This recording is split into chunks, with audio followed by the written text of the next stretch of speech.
Hello friends, you're welcome back to my channel. Friends, thank you so much friends for watching. If today is your first time of seeing my video, hello, my name is Becky. Thank you so much for stopping by. In today's video is based on spiritual baths. I'm going to explain the reason why you should do your spiritual baths. First of all, I'm going to analyze it. It's very difficult to analyze. Alright, because some people use my spiritual. I have a video that I did previous. My previous video, if you go to my channel, you will see I make a video about spiritual baths. Some people thanked me, but some people doesn't really know how to do it. They've done it more than 3 times. Whatsoever they are looking for is not. They have not yet inquired it. So that is the reason why I'm doing this video. I came in a very traditional place where we do majority of the village I grew up. We believe in spiritual baths and we believe in a spiritual fasting. So that is where I grew up. So thank God, even in today's, some Christians go to a spiritual fasting. After 3 or 7 days, they will ask you to go and cleanse yourself with water.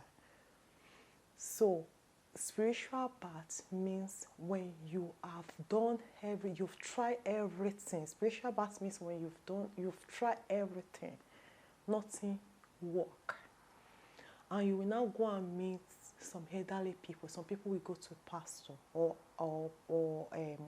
Alafa Muslim people or a spiritual garments church to help them, and they would now put them into fasting or tell them to do spiritual baths.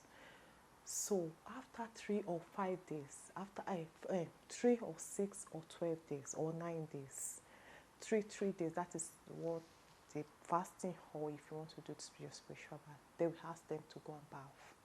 So that is what is called spiritual bath. And when you want to do spiritual baths, if you have a husband, you have to excuse your husband during that journey. If you want to play in bed, you might play. After playing in bed, you have to wash yourself and you have to excuse yourself. Maybe you can use the other room because you are going to wake up at 12 o'clock. Even people who get a breakthrough in the Bible, they pray at 12 o'clock in the middle of the night. When God wants to get rid of all the firstborn of the Egypt, God went in the middle of the night. So in the middle of the night means the souls, they're weak, they've sleep.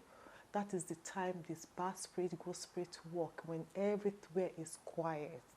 You can come and encounter with God. You can say your prayer at that point. That is why the people say pray at 3 or 12.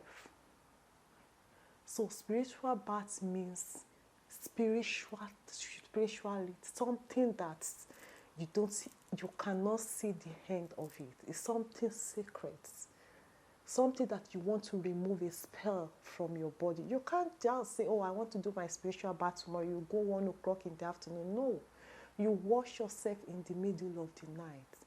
If you want things to happen in your life, or you want to break a battle, or you want to win any battle, you have to learn how to wake up 12 o'clock or 3 o'clock, say a prayer. When these people, they are in their own coven, as we're used to meet them with a prayer. So spiritual bath means you bath in the middle of the night. You say your prayer. Nowadays, we use apps to do spiritual baths, and it works. When I want to do my cleansing, I wake up at 12. I naked. I go to bathroom. I will not talk to anybody. When the kids are asleep, I will start bathing. I'll start saying whatever I don't want. What it is, I will now start removing all the mark. When you are using spiritual baths, you can use black soap. You can use Lux, clean nail sponge, and when you use it finish, you are going to throw it away where people cannot see, in the bin, or where your children cannot see. Is gone. And after some months again, you do your spiritual baths. Some people do it twice in a month, once in a month. I just mine twice in a month, every